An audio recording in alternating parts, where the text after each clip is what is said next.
So we're gonna look at how I mud. I use a hawk instead of a mud pan.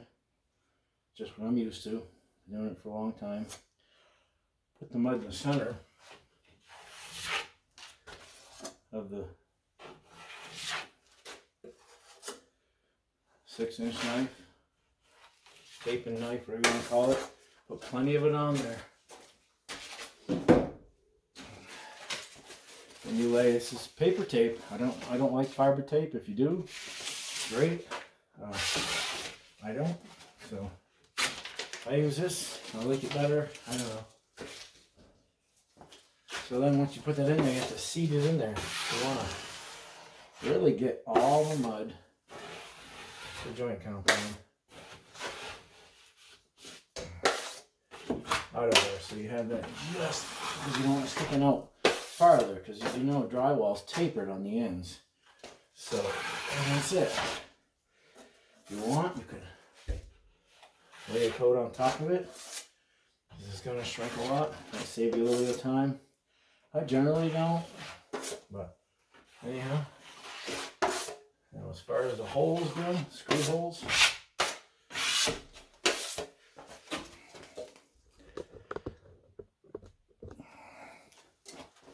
I usually put it on one way, wipe it off the other way. I got a piece of paper in there.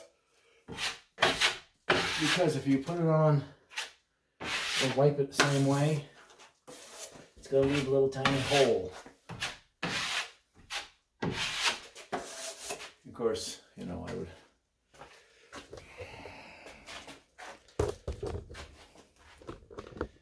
again, I'll show you with this.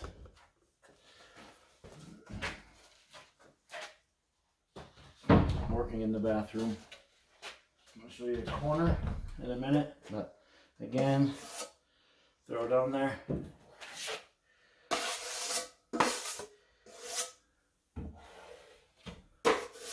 That's it. Mix your mud before you use it too. It's smoother. There's that piece of paper. Again, lay that in there. I don't know if it's faster or slower than the fiber tape, but it'd be faster for me because that's what I'm used to.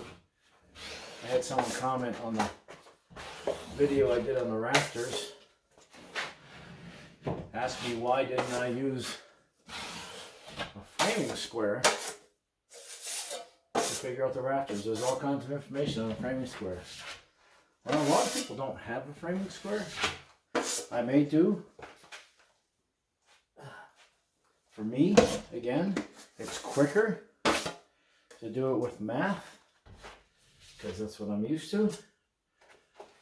It does give you the length of the run of your rafters, but you make a mistake too. I mean, you can make a mistake in math too. So, but anyhow, if you're used to using a framing square, that's a great tool. Actually, a speed square has got a lot of information on it. So, see, I'm just keep pushing it in there. And then at the end, you gotta put your knife really flat or you'll cut your paper off.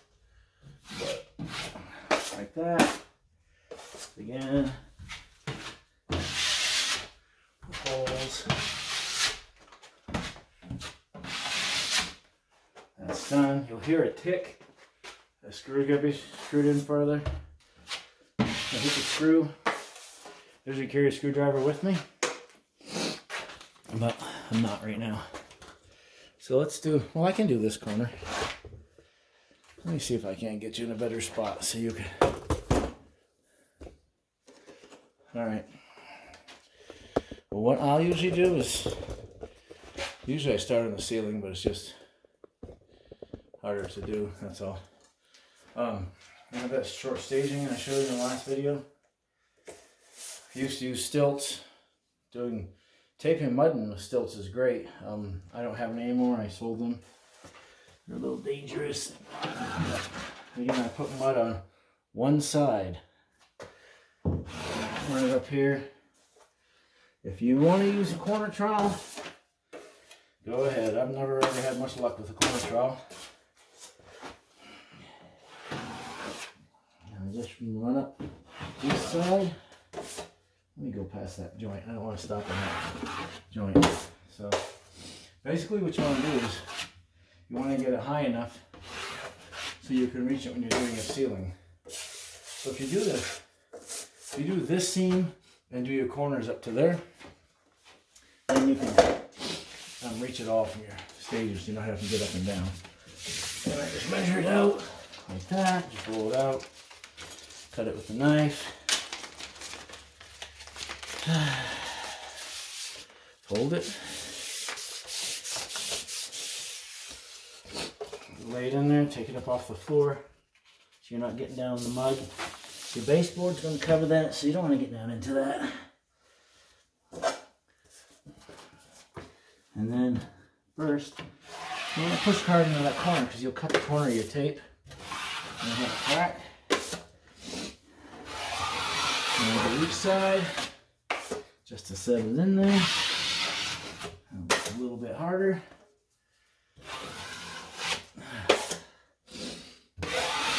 Wrist's a little sore, so it's kind of tough. I got half the radius. I'm doing this stuff all my life, but hopefully this efficiency department I'm doing is the last one, I hope. Now you can see in here.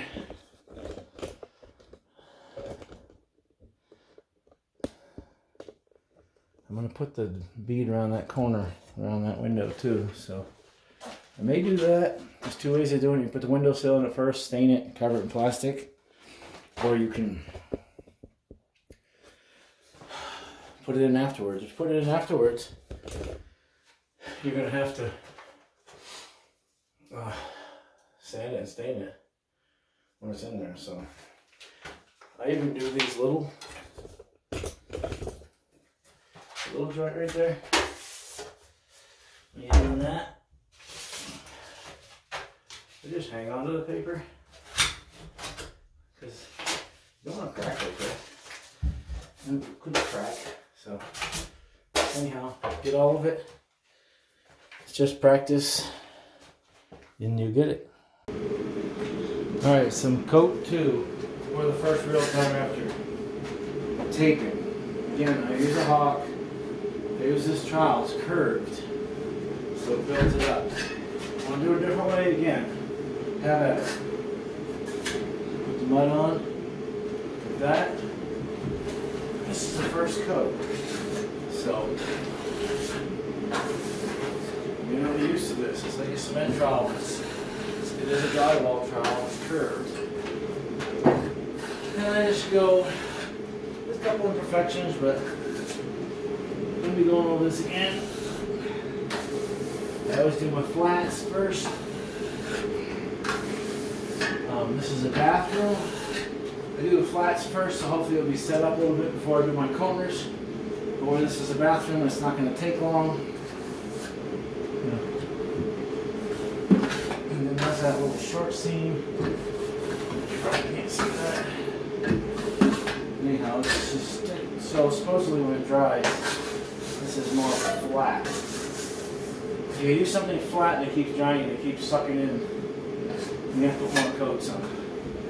I've used this trowel for this type of trowel since I was, I don't know, 25. 62. So.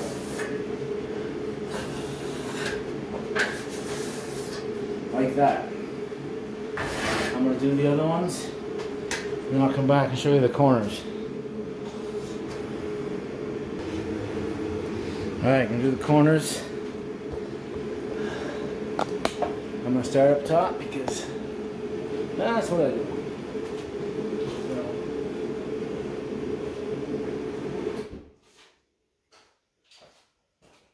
So I'm going to use a 6-inch knife again. Again, if you want to learn how to do it with a corner trowel, have at it. But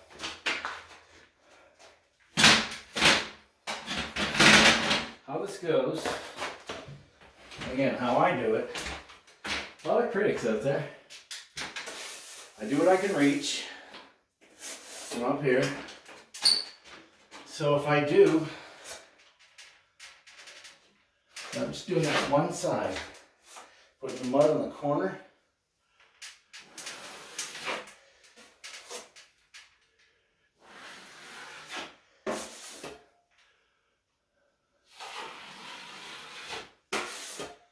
That's it. That's all I'm doing. Don't mess with it. You keep playing with it, and it's going to start to dry a little bit. It's going to be a bigger mess than when you started. Again, on one side. Do it down just enough so I can reach it from the floor. And be careful. Drag into it when it's dry, but anyhow, put these nails, put the nails on here. Okay, now that I've done that one side, if I do this side, I'm going to be into it. So now I'm going to be the opposite corner.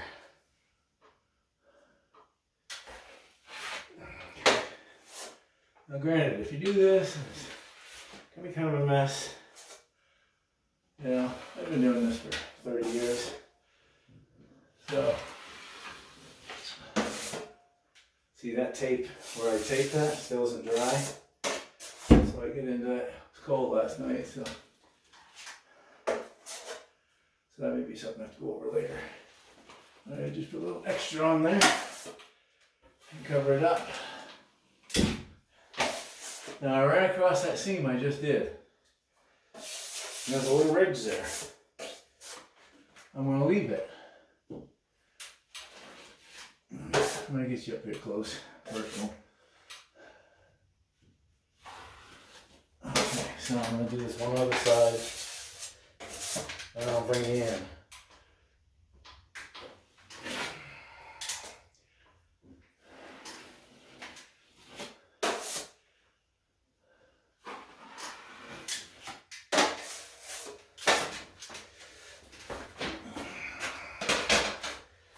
All right, so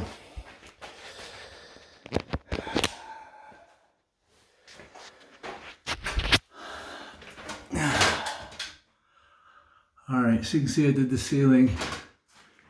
See what I'm talking about? I ran across that joint. That you can knock off easy. This is going to get another coat. This is not. This is done. So I'm not going to mess with it. And that corner, and this corner, and then that corner. And the corner's a little goopy right now, but I still have to go down and do another coat on the opposite sides. So I'm going to continue doing this. I'll do up all the stuff I can reach. Look, I didn't tape the top of that. I have to put some tape on it. And then I'll get off the stage and then do the rest. So here, I got it in, and as you can see, let me back this out. It's a bathroom. It's kind of hard to get in there, you know. I have taped up everything that was the corner ones. That's really, you know, they're not made perfect. I guess we could say that. But anyhow, I get this all done, clean it up. I didn't peel the coating off of this one, these corners yet. I just got them all taped up. I'm gonna let it set for a day, two, a couple days, whatever. I got plenty of other things to do. So that's the long and the short of it. Putting it in. Oh, as you can see, they fit. Shower heads, good 8 inches. I actually like to have it when I'm putting in a one-piece tub wide enough so my taping knife will go underneath the pipe. Because sometimes I put that in so I can tape around it.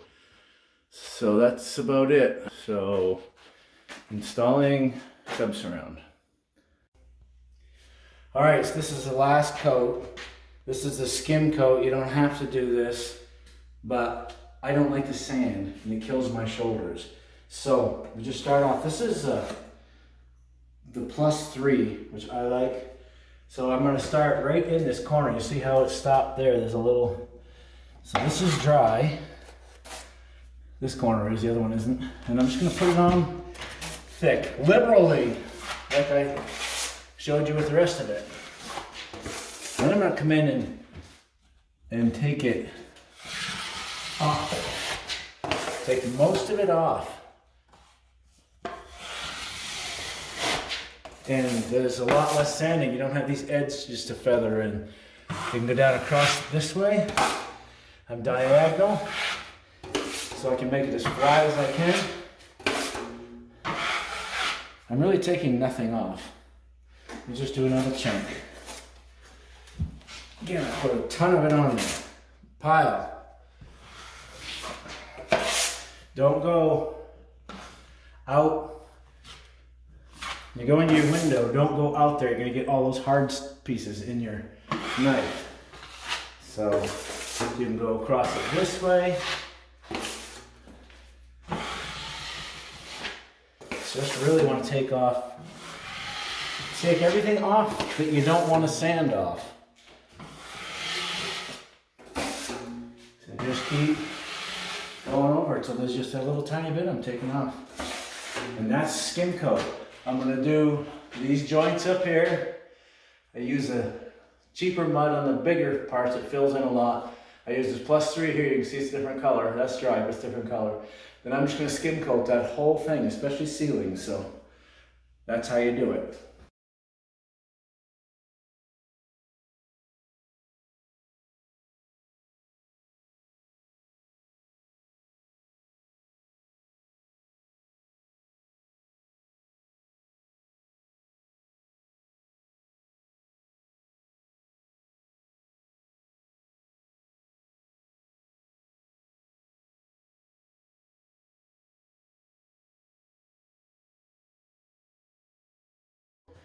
So that's about the best I can show you of how I do this. A lot of guys out there, way faster, way better than me. But if I do DIY, this was a really wide joint here because it was ended up being a 32-inch piece or something. So ceilings are just really important, I think. I like to have a flat ceiling. So this is really, I mean, they're wide, they are, but I didn't actually use that much mud. This was a half a bucket when I started. So again, just putting it on, wiping it off. So that's about the best that I can really show you. It's kind of hard. But anyhow, anything else you'd like to see, let me know. I'm gonna put in a mini split. That's pretty straightforward if you've done those. Doing baseboard. Coping the corners. A lot of people put miters. It's not the best way. I still have to trim out. I'm still going to put bull nose around these windows. This bull nose like I got on the corners here. And then I just have a wooden windowsill I'm going to put in there. I may do a short video on that. That bull nose is kind of a pain to put up, so we'll see.